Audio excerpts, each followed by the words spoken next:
What, if any, aromatics do you smoke on a regular basis? Well, I really don't smoke a particular aromatic on a regular basis.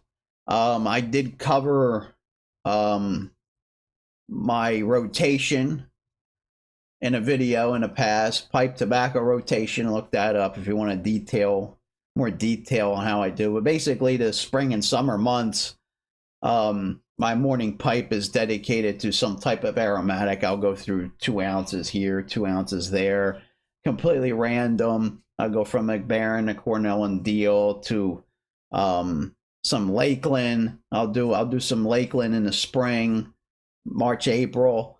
Then I'll move into some more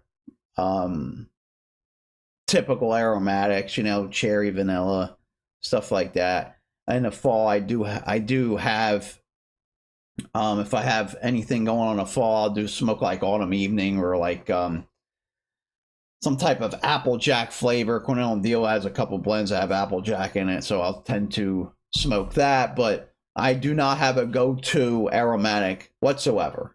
I don't have a go-to anything. I do have go-to cigars, but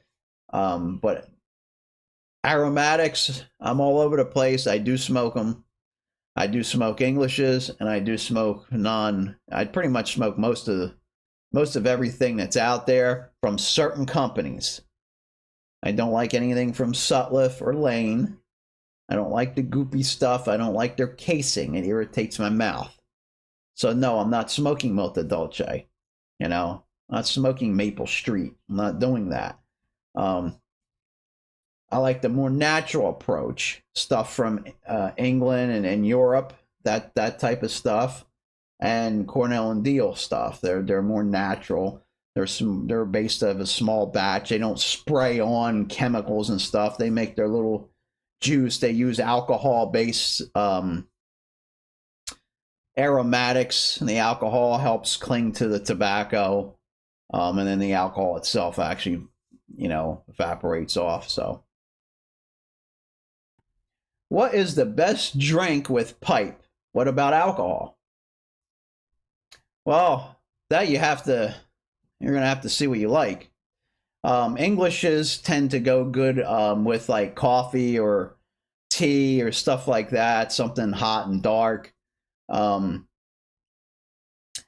always stayed away from anything carbonated, even beer. Stay away from carbonated drinks. Soda, the amount of crap that's in soda, you should be staying away from that, period. But anything that's carbonated is a no-no because it irritates your mouth. Alcohol,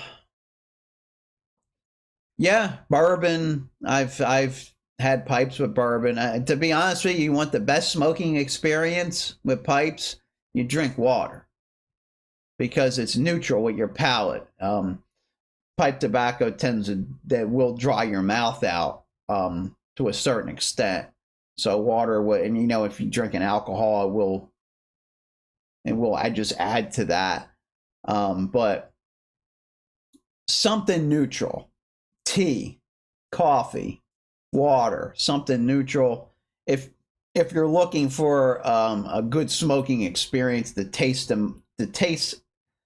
as much as you can possibly can. So,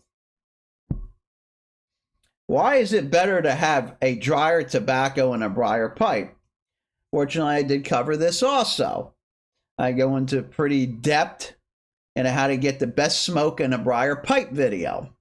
So please refer to that if you want a more detailed description. But basically, wood, which is what briar is, goes by a saturation. The moisture saturates the wood. A meerschaum will filter the moisture out because it's porous. So once the briar becomes saturated, you're going to have all this steam. When water heats up, it creates steam, and that goes through the pipe into your mouth, and that's what's creating the mouth irritation and the tongue bite.